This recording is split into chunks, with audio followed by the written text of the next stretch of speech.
nuestro legado, no olvidar nuestras raíces como iglesia presbiteriana reformada.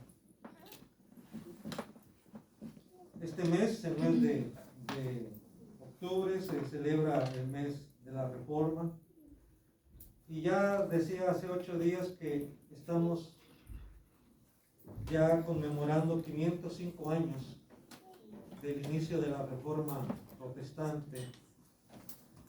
Y uno de los énfasis de la iglesia presbiteriana, de la iglesia reformada, de la Reforma protestante, es que solo la Escritura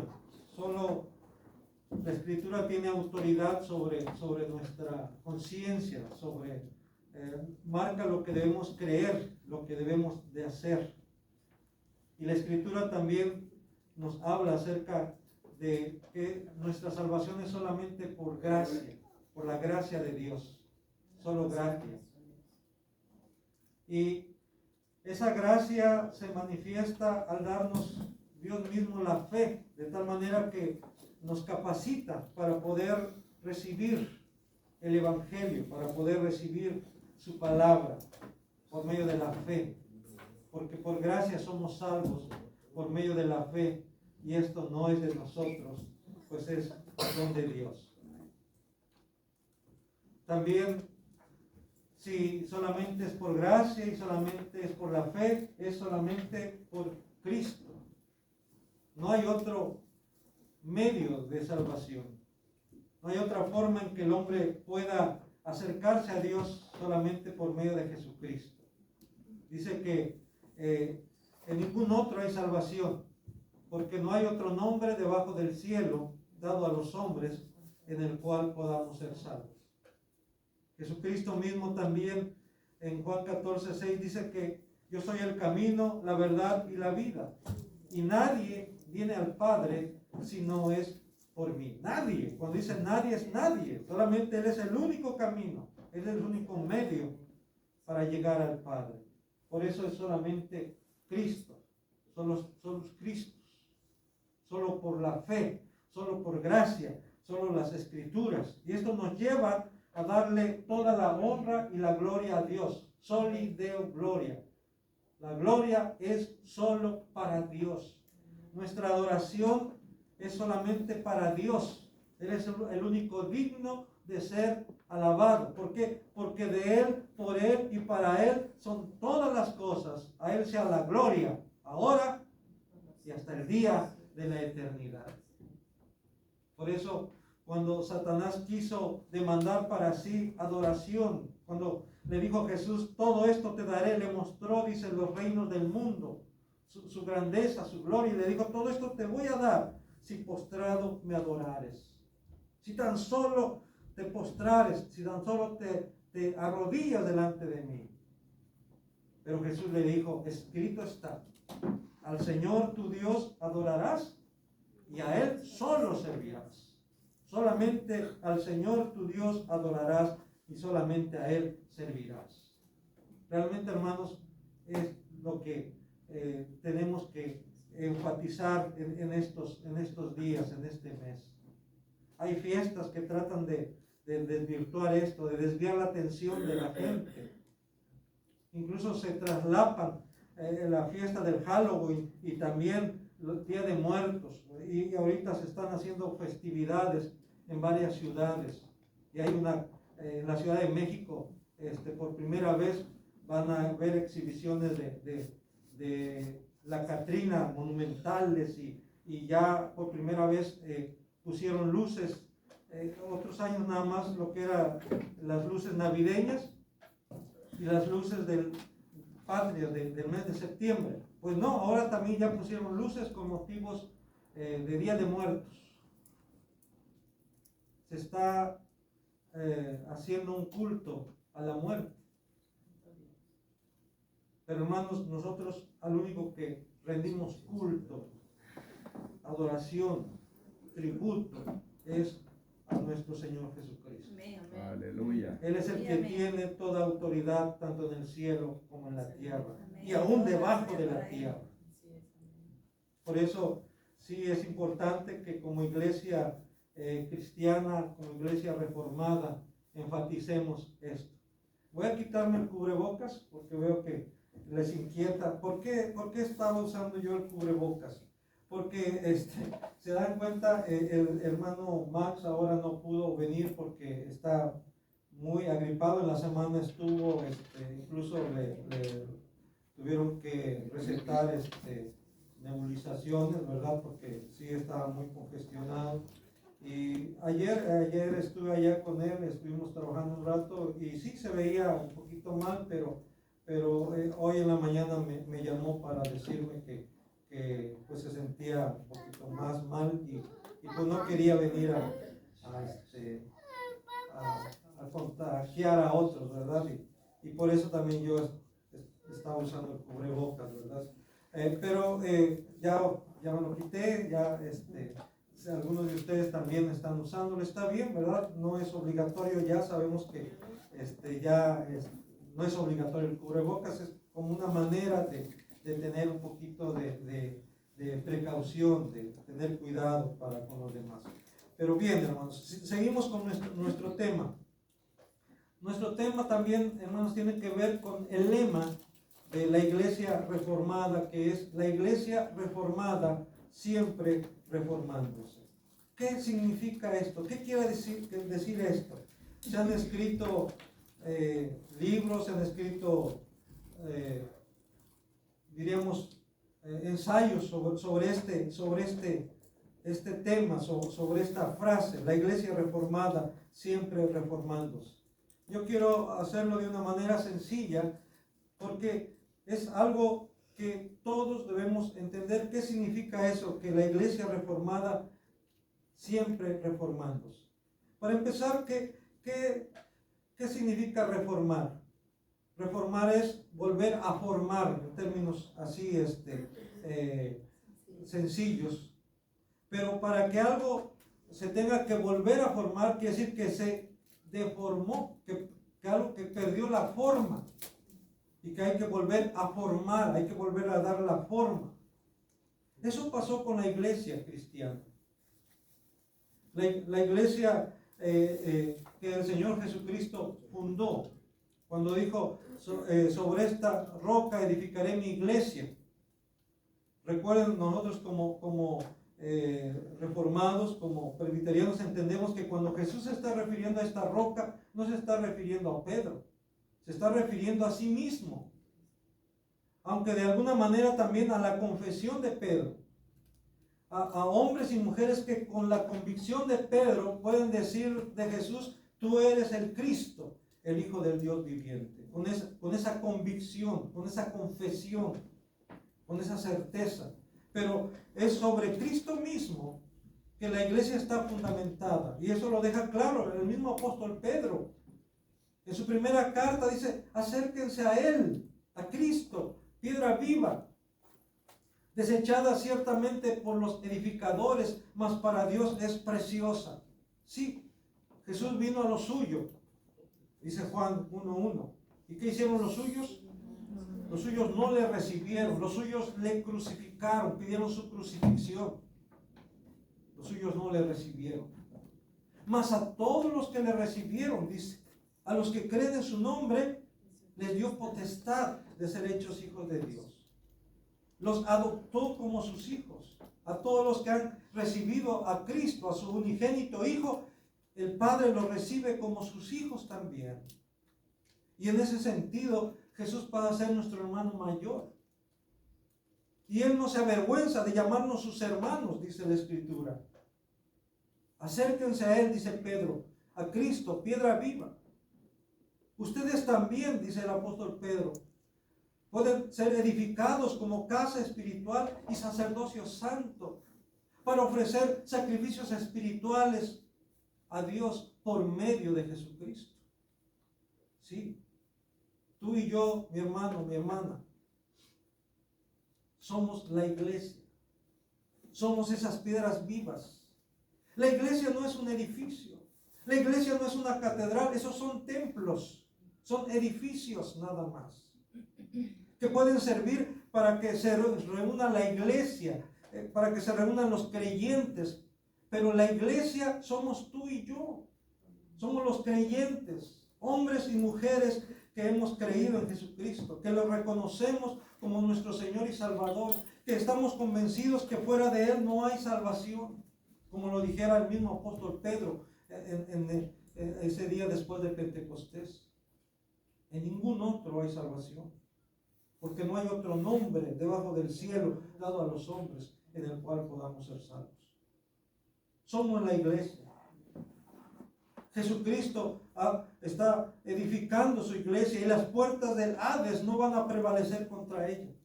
Aunque se multiplique la maldad, aunque se multiplique el pecado, aunque se multiplique toda esta violencia que estamos viendo en el mundo, dice que cuando el pecado abunda, sobreabunda la gracia de Dios. La gracia de Dios es más grande, hermanos. El amor de Dios es más grande, la misericordia de Dios es más grande, aún que nuestros pecados, aún que el pecado junto de todo el mundo. El amor de Dios, la gracia de Dios, la misericordia de Dios es mucho más grande. ¿Por qué? Porque es tan grande como Dios mismo. Porque sus atributos, los atributos de Dios como su amor, su misericordia, su benignidad, su longanimidad, su justicia, su santidad, son tan grandes como Él es. Y Él es infinito, acuérdense. Él es el único que es infinito. Él es el único que es eterno. La iglesia, hermanos, empezó a deformarse a través de los siglos. Empezaron a dejar la palabra de Dios de lado y empezaron a poner sobre ella tradiciones, mandamientos de hombres, y se fueron alejando de la palabra de Dios. Y en la medida en que una iglesia, en la medida que un grupo profesante en la palabra de Dios empieza a alejarse de la palabra de Dios, en esa medida empieza a deformarse. Por eso era importante, pues, que hubiese esa reforma. Y hoy no voy a hablar tanto de lo que hizo Martín Lutero allá el 31 de octubre de 1517 en Alemania, en la catedral de Wittenberg, que clavó sus 95 tesis. Sin embargo, era necesario que alguien, movido por el Espíritu Santo, movido por Dios mismo, alzara la voz. Y desde entonces, hermanos, tenemos que seguir alzando la voz para que la iglesia siga volviendo a la palabra de Dios, porque es una lucha continua. El mundo, hermanos, está tratando de desviar a la iglesia, está introduciendo herejías dentro de la iglesia. Y cuando hablamos de herejías, no estamos diciendo nosotros que nada más son cosas que no van de acuerdo a nuestras doctrinas, sino que no van de acuerdo a la Biblia, que no van de acuerdo a la Escritura. Así es que entonces es necesario volver a los orígenes. La iglesia tiene que volver a sus orígenes. ¿Y dónde están sus orígenes? Aquí, en la palabra de Dios, en las enseñanzas de Cristo. Si somos cristianos es porque somos seguidores de Cristo, porque somos creyentes en Cristo, porque somos discípulos de Cristo. Allá en Berea dice que se le llamó por primera vez, en Antioquía se le llamó por primera vez a los seguidores de Cristo cristianos. ¿Por qué sería? Pues dicen que porque hablaban de Cristo, hablaban mucho de Cristo, pero también porque se parecían a Cristo, porque vivían como Cristo, porque se asemejaban a Cristo, porque reflejaban el amor de Cristo, el perdón de Cristo, la misericordia de Cristo. Y por eso les dijeron que eran cristianos. Así es que no es nada más cuestión de decir soy cristiano y ya,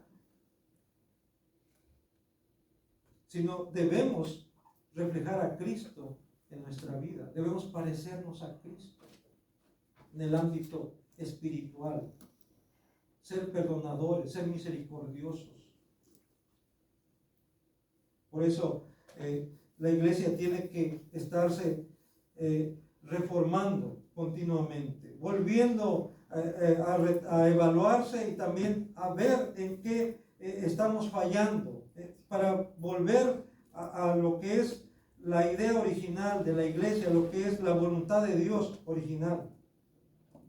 Por eso podemos decir que como iglesia tenemos que volver a lo que son los principios de la iglesia neotestamentaria, o lo que también a veces le llaman los escritores del libro la iglesia primitiva. A veces no nos gusta, ¿cómo que primitiva? Quiere decir la iglesia primigenia, los primeros cristianos, los primeros creyentes, los seguidores de Cristo, los discípulos de Cristo, los que fueron enseñados por los apóstoles.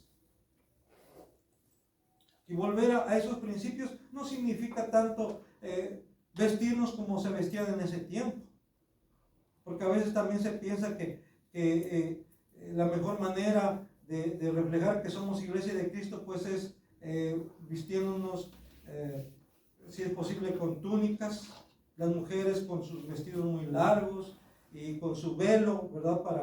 Porque dice Pablo que la mujer debe usar velo.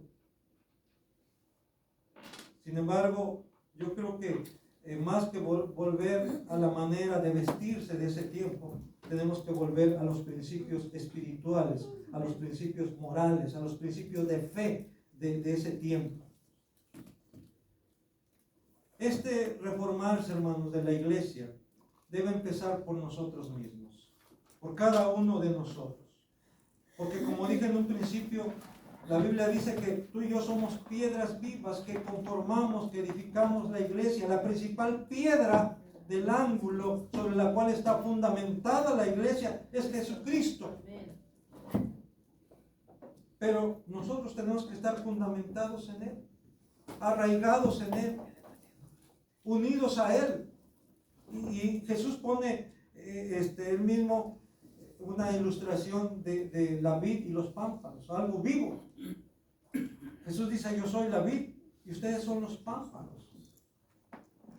Separados de mí, nada pueden hacer. Esa relación que debe haber con Jesús. Para eso tienes que conocer a Jesús. Tienes que saber cuál es su voluntad, cuál es su palabra.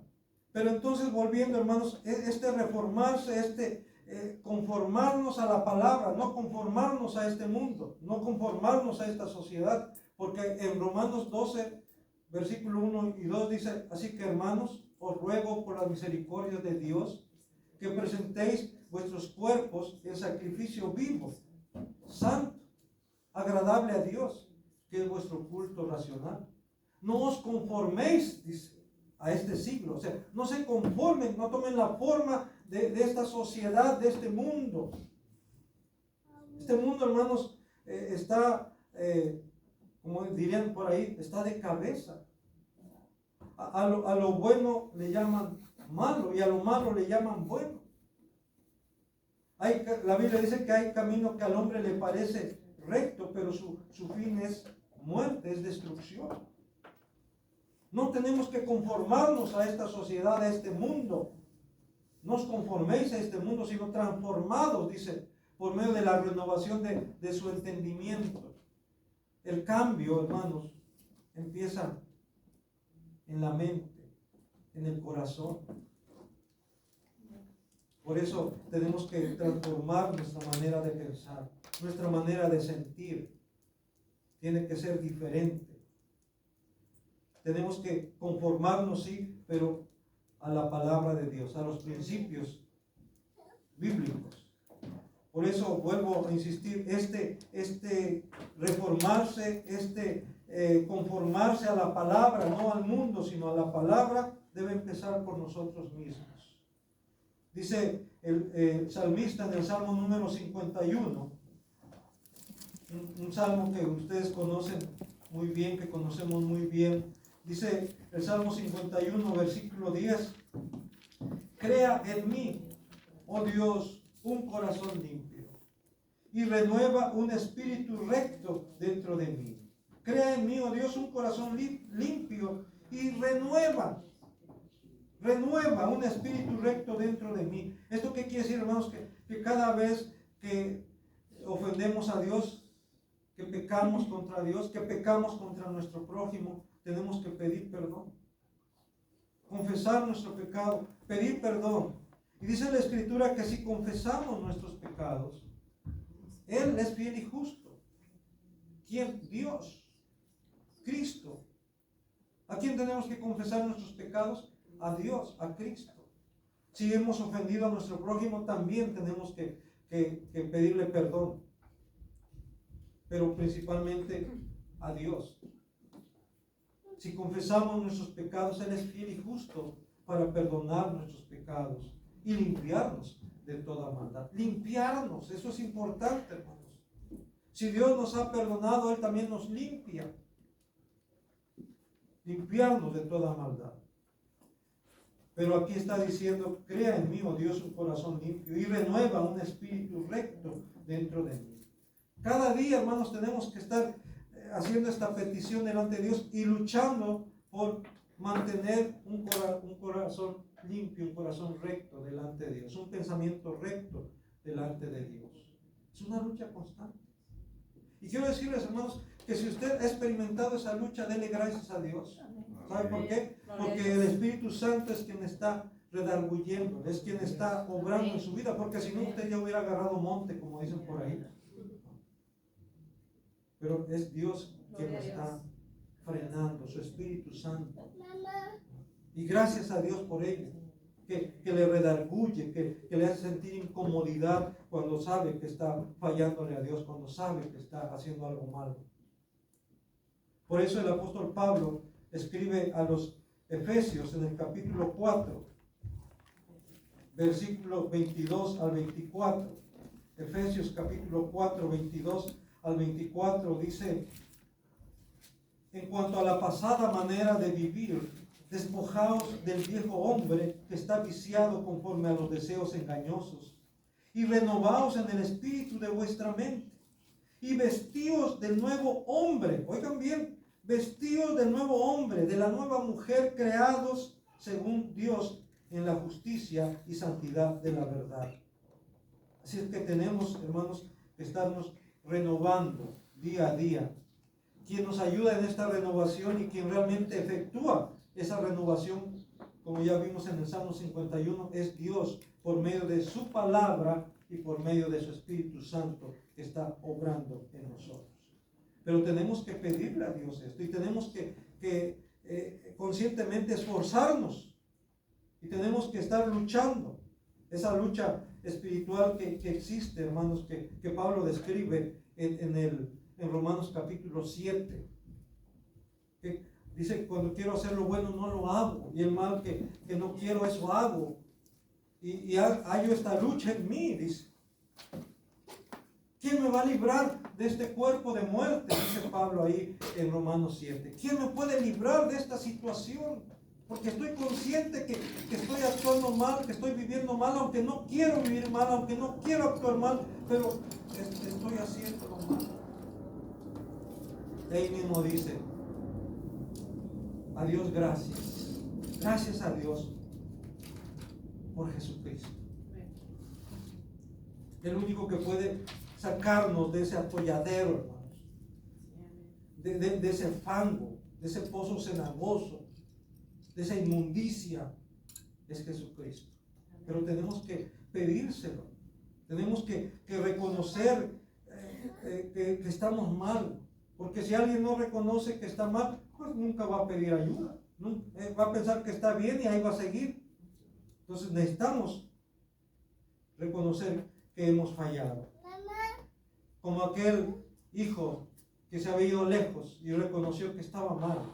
Y en el momento en que reconoció, dijo, voy a volver, voy a ir con mi padre. Y le voy a decir, Padre, he pecado contra el cielo y contra ti. Ya no soy digno de ser llamado tu hijo. No merezco ser llamado tu hijo. Hazme aunque sea como uno de tus jornaleros. El padre, cuando dice que lo vio venir, corrió a recibirlo y corrió a abrazarlo. Y cuando el hijo iba a empezar a decir lo que él había preparado, ¿verdad? el padre ni siquiera lo dejó. Y dice que mandó a que lo bañaran, a que le pusieran vestido, a que le pusieran anillo, a que calzaran sus pies. Y mandó a matar el becerro más gordo para hacer fiesta, porque su hijo había regresado. Estaba perdido y había regresado. Estaba muerto y había regresado. Eso pasa, mi hermano, eso pasa, mi hermana, cuando nosotros reconocemos que hemos pecado, reconocemos que hemos fallado y nos volvemos a Dios. Él espera, está esperando a que tú vuelvas a Él. Él te extraña más que tú a Él. Él te ama más a ti que tú a Él. Por eso dice la Biblia que nosotros le amamos a Dios porque Él nos amó primero. También, hermanos, este reformarse debe manifestarse en la iglesia, sí, de manera personal, cada uno de nosotros, pero también debe proyectarse en la iglesia, en la comunidad de creyentes. Dice en Colosenses, capítulo 3, voy a pedir que busquen, Colosenses capítulo 3, versículo 9 al 15. Aunque yo le doy lectura y yo quiero que usted busque en su Biblia para que vea que lo que estamos diciendo aquí, ahí está, no es algo que estamos inventándonos, sino que ahí está en la palabra de Dios. Y dice en Colosenses capítulo 3, versículo 9 al 15. Dice, y ser hallado en Él, no teniendo mi propia justicia, que es por la ley, sino la que es por la fe de Cristo, la justicia que es de Dios por la fe, a fin de conocerle y el poder de su resurrección y la participación de sus padecimientos, llegando a ser semejantes a Él en su muerte, si en alguna manera llegase a la resurrección de entre los muertos. No que lo haya alcanzado ya, ni que ya sea perfecto, dice Pablo. Dice, pero prosigo para ver si logro hacer aquello para lo cual también fui asido por Cristo, o sea, fui agarrado por Cristo. Hermanos, esto también ya lo he dicho en otras ocasiones. Cristo te ha agarrado y no te va a soltar. Aun cuando a veces tú te sueltes, Él te va a mantener agarrado, agarrada, si has creído en Él, si has puesto tu confianza en Él. Fuimos asidos por Cristo. Pero dice Pablo, yo también quiero asirme de Él, quiero agarrarme de Él, no quiero soltarme de Él. Ahí está, hermanos. Sí es cierto, Dios te ha agarrado en su misericordia, te está sosteniendo, te ha sostenido. Pero también dice Pablo, yo quiero agarrarme de Él. Él ya me ha agarrado, pero yo quiero agarrarme también de Él. Quiero estar asido a Él, unido a Él, para ver si logro aquello para lo cual fui alcanzado. No lo he alcanzado ya, no lo he logrado ya, no soy perfecto, dice Pablo, pero estoy prosiguiendo al blanco, esforzándome, dice el apóstol Pablo. Sigo leyendo, versículo 13, hermanos, yo mismo no pretendo haberlo ya alcanzado, pero una cosa hago, olvidando ciertamente lo que queda atrás y extendiéndome a lo que está delante. Eso de extenderse, hermanos, da la idea de echar la zancada, pues, de esforzarse, de avanzar lo más que se pueda, extendiéndome a lo que está delante, prosigo a la meta, al premio del supremo llamamiento de Dios en Cristo Jesús. Dice así que todos los que somos perfectos, pues, no está diciendo que no, por fin. Así que todos los que somos perfectos, esto mismo sintamos, y si otra cosa sentís, esto también os lo revelará Dios. Cuando Pablo escribe a los colosenses, ahí dice que ahora en Cristo estamos perfectos. ¿Qué quiere decir? Que estamos completos. Que ya no nos falta nada, esa es la idea.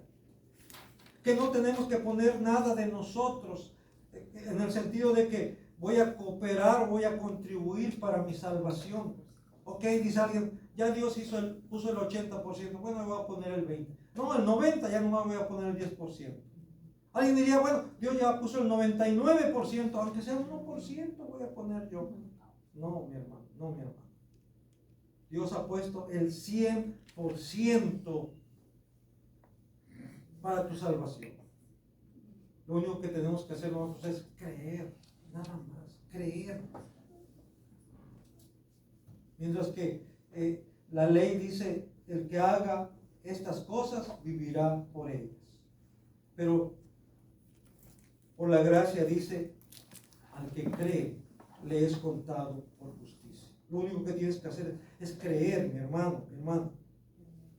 Quiero citar un párrafo de un altar familiar, hablando acerca del tema de la iglesia. Dice, la única forma en que la mayoría de los incrédulos verán a Jesús es en la vida de los cristianos.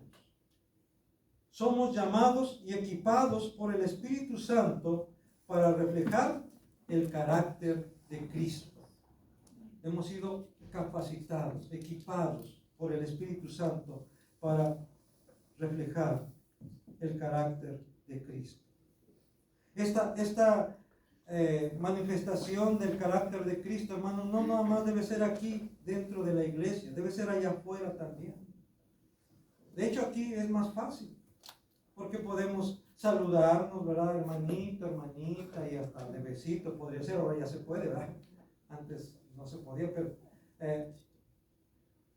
pero allá afuera, allá con el jefe que te trae pinto o pinta, como dicen por ahí, ¿verdad? Con el vecino que te echa la basura en tu patio o en tu banqueta que te toca, ahí donde vas en el carro manejando y se te atraviesa alguien, ¿verdad? Es ahí en donde tienes que reflejar el carácter de Cristo.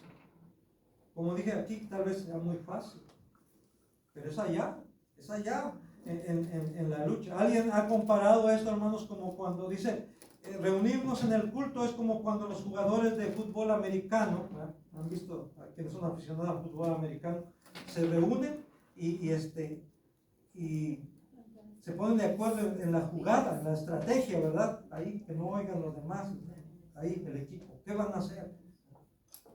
Y luego, de ahí, se distribuyen en sus posiciones y empieza el juego, ya sea la ofensiva o ya sea la defensiva, pero ahí están en el campo. Dice, así es la iglesia, así cuando nos reunimos en el culto es para ponernos de acuerdo, para fortalecernos, para ver qué estrategia vamos a seguir. Y luego cuando salimos de la iglesia, cuando salimos del templo, ahí empieza el juego, ahí empieza tu lucha, ahí empieza tu batalla, ahí tienes que demostrar quién eres, ahí tenemos que demostrar quiénes somos realmente. Por eso el Señor Jesús ahí en Mateo capítulo 5, versículo 13 al 16, es un pasaje que ustedes conocen también ya muy bien. Mateo capítulo 5, versículo 13 al 16, dice, vosotros sois, son palabras de Jesús, de nuestro Señor Jesucristo, ahí en Mateo capítulo 5, versículo 13 en adelante. Vosotros sois la sal de la tierra. Pero si la sal se desvaneciere, ¿con qué será salada? No sirve más para nada, sino para ser echada afuera y hollada por los hombres. ¿Qué está diciendo aquí el Señor Jesús? Cuando tú eres igual que los demás, cuando tú gritas igual que los demás, cuando tú mientes igual que los demás, cuando tú codicias igual que los demás, cuando tú dices malas palabras igual que los demás, has perdido tu esencia, has perdido tu razón de ser, has perdido tu sabor, has perdido tu utilidad. Como la sal, dice, si la sal se desvaneciera, si la sal pierde su sabor, de nada sirve ya sino más para ser echada afuera y pisoteada por los hombres. Ustedes son la sal de la tierra. Ustedes deben de marcar la diferencia. Ustedes deben de... La sal sirve, hermanos, para frenar la descomposición de la carne, de la comida, para darle sabor también. Fíjense cuántas funciones tiene la sal. Para dar sabor a la comida, para frenar la descomposición de los alimentos, de la comida. Dice que ustedes son la sal. Están para darle sabor a la vida, para darle sentido a la vida. Esa es la idea. Para evitar la corrupción, para frenar la corrupción. Pero sigue diciendo, hermanos, dice el versículo 14, vosotros sois la luz del mundo. Una ciudad asentada sobre un monte no se puede esconder. Ni se enciende una luz y se pone debajo de un almud, sino sobre el candelero, o sea, en el lugar donde debe estar. Y así que alumbra a todos los que están en casa.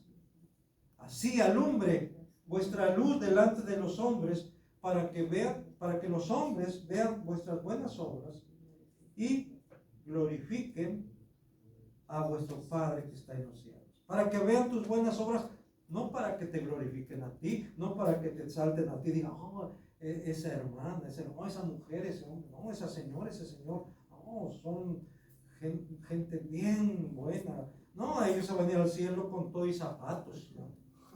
Y a veces lo que la gente está buscando, que nos alaben, no. Tú no busques la alabanza de la gente. No busques el reconocimiento de la gente. Ni siquiera busques la gratitud de la gente. Cuando puedas hacer algo bueno, hazlo. Y si va a haber alguna respuesta de parte de esas personas, ¿sabes qué? Que sea para darle la gloria a Dios. Para que glorifique a Dios. Y hermano, hermana, esa debe ser tu mayor satisfacción. Saber que esa persona reconoció que aquello vino de parte de Dios. Y que tú solamente fuiste el instrumento, el medio nada más. Pero que aquello vino directamente de parte de Dios. Y de esa manera tú estarás contribuyendo para la gloria de Dios. Así alumbre vuestra luz delante de los hombres, para que vean vuestras buenas obras y glorifiquen a vuestro Padre que está en los cielos. También citando al altar familiar, dice, la iglesia es la más completa manifestación de Cristo. La iglesia es el cuerpo de Cristo, hermano. Somos el cuerpo de Cristo. Él es la cabeza. Él es la cabeza. No hay otra cabeza más que Cristo, hermanos. Aquellos que se atribuyen, que dicen ser la cabeza de la iglesia, están usurpando un lugar que solamente le corresponde a Cristo. Él es la cabeza de la iglesia.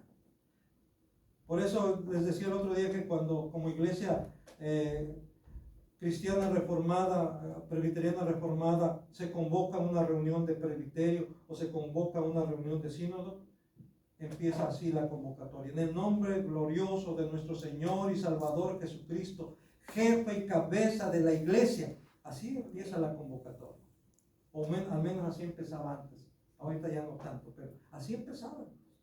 En el nombre glorioso de nuestro Señor y Salvador Jesucristo, jefe y cabeza de la iglesia, se convoca. Porque reconocemos que quien es el jefe y cabeza de la iglesia es Cristo. Y nosotros somos su cuerpo. La plenitud de aquel que lo llena todo en todos. Así es que dice este altar familiar, la iglesia es la más completa manifestación de Cristo. Es el cuerpo de Cristo que demuestra claramente a Jesús y el significado que tiene para el mundo. La iglesia debe representar a Cristo para que el mundo vea sus buenas obras y glorifique al Padre. Sí, hermanos, tenemos que buscar la gloria de Dios a través de nuestras buenas acciones, a través de nuestras buenas obras. Y ya para terminar, hermanos, quiero decirles que esto es todo un proceso y que no se da de la noche a la mañana, ni de un día para otro, ni de un mes para otro, ni de un siglo para otro. Esto lleva mucho tiempo. 505 años. La iglesia sigue en ese proceso de mejoramiento. Y cuando hablamos de mejoramiento estamos hablando de volver a las bases, de volver a la palabra de Dios. Tenemos que estar volviendo continuamente a la palabra de Dios. Este reformarse será la obra completa de Dios. Como seres humanos somos imperfectos y por lo tanto también nuestras obras son imperfectas. Y por más que nos esforcemos, nunca vamos a hacer las cosas de manera perfecta. Siempre va a haber fallas, siempre va a haber detalles que no van a hacer que aquella acción o aquel proyecto sea perfecto. Lo mismo pasa con la iglesia. Cuando estamos hablando de la iglesia, está compuesta, aunque es el cuerpo de Cristo, pero está compuesta por hombres y mujeres que todavía pecamos, que somos imperfectos. Por eso el único que va a lograr la perfección completa es Dios mismo con su iglesia. Él va a venir a buscar una iglesia limpia, sin mancha, sin arruga, sin contaminación, una iglesia santa. Es nuestro deber procurar que así sea la iglesia de Cristo. Es nuestro deber procurar que así seamos, que somos la iglesia de Cristo, los creyentes. Pero también sabemos que mientras estemos en este cuerpo, mientras estemos en la carne, no podemos ser perfectos. Por eso estamos esperando la manifestación gloriosa de nuestro Señor Jesucristo. Cuando Él venga por segunda vez, entonces, hermanos, entonces nuestra iglesia, la iglesia de Cristo, el cuerpo de Cristo, será perfecta. Vamos a buscar en Apocalipsis 21, versículo 1 al 6. Y esto, hermano, no es para que diga, bueno, pues entonces si no es posible, pues ¿para qué me esfuerzo? Si de antemano sé que no voy a lograr la perfección, si de antemano sé que todavía voy a estar pecando, pues mejor ahí así nos la llevamos tranquilos. No. Dice el apóstol Pablo escribiendo a los romanos, si hemos muerto al pecado, ¿cómo viviremos aún? O sea, ¿cómo vamos a deleitarnos en el pecado si ya el Espíritu Santo está en nosotros, si ya conocemos la palabra de Dios, si ya conocemos la voluntad de Dios? Ya no podemos estarnos deleitando en el pecado. Tenemos que rechazar el pecado, aborrecer el pecado. Y en aquel día, dice ahí en Mateo 21, perdón, Apocalipsis 21, del 1 al 6, en la primera parte, dice, vi un cielo nuevo y una tierra nueva, porque el primer cielo y la primera tierra pasaron y el mar ya no existía más. Sí, hermanos, esto que estamos viendo va a pasar. Estos materiales y aún los materiales más resistentes, el acero y todo aquello, ¿verdad? Y las aleaciones que hay, ¿verdad?, van a ser desechas por Dios mismo. No el hombre, no, Dios mismo. Dice, porque el primer cielo y la primera tierra pasaron y el mar ya no existía más. Y yo, Juan, vi la santa ciudad, la nueva Jerusalén, descender del cielo de Dios, dispuesta como una esposa ataviada para su marido. Vio descender la nueva Jerusalén. Esta nueva Jerusalén, hermanos, es representación de la iglesia de Cristo. Porque dice ahí, dispuesta como una esposa ataviada para su marido. ¿Quién es la novia del Cordero? La iglesia. Y entonces, hermanos, serán las bodas del Cordero. Entonces, hermanos, se consumará esa unión perfecta entre Cristo y su iglesia, entre Cristo y nosotros los creyentes, de tal manera que seremos uno. Él oraba en Juan 17 para que fuéramos uno. Esa unidad, hermanos, será perfecta, será completa cuando Jesucristo venga. Vi descender del cielo, dice, de Dios, la nueva Jerusalén, dispuesta como una esposa ataviada para su marido. Y oí una gran voz del cielo que decía: he aquí el tabernáculo de Dios con los hombres, y Él morará con ellos, y ellos serán su pueblo, y Dios mismo estará con ellos como su Dios. Enjugará Dios toda lágrima de los ojos de ellos, y ya no habrá muerte, no habrá más llanto, ni clamor, ni dolor, porque las primeras cosas pasaron. Y el que estaba sentado en el trono dijo: he aquí, yo hago nuevas todas las cosas. Y me dijo: escribe, porque estas palabras son fieles y verdaderas.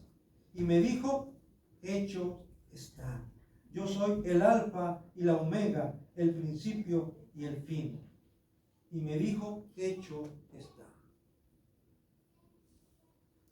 Nuestra redención, hermanos, fue completada en la cruz del Calvario cuando Jesús dijo: consumado es. Tetelestai, consumado es. Y aquí, hermanos, nuevamente vemos que Jesús dice: hecho está. Todo, hermano, todo ha sido ya para ese tiempo perfeccionado por parte de Dios. La iglesia misma, hermanos, alcanzará su plena madurez, su esplendor máximo. Qué triste es que a veces las iglesias o congregaciones tratan de impresionar a la sociedad, al mundo, levantando catedrales. Y algunos dicen, quisieran que, o parece que sus torres tocan el cielo. Allá en Génesis encontramos ya el intento del hombre por construir una torre que llegara hasta el cielo.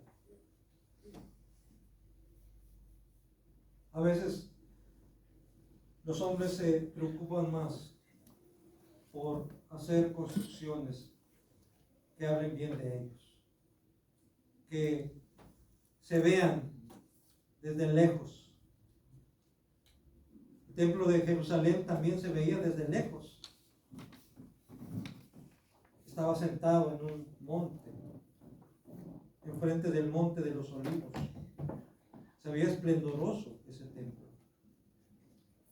Los mismos discípulos, estando con Jesús, le dijeron: ¿ves estos edificios? Como diciendo: ¿ya viste qué hermosos, qué esplendorosos estos edificios? Y sí, eran esplendorosos.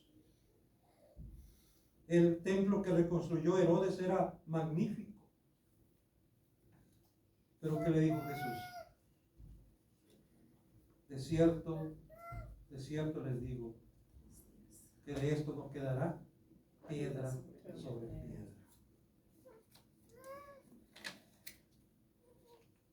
Lo único que va a permanecer, hermanos, ¿sabes qué es? Tu fe. Tu fe. Tu fidelidad. El que perseverare hasta el fin, el que siguiera creyendo hasta el fin, el que siga creyendo hasta el fin, ¿qué dice? Ese será salvo. Así es que, mi hermano, mi hermana, tenemos que perseverar, tenemos que continuar creyendo. Ya creíste, sigue creyendo.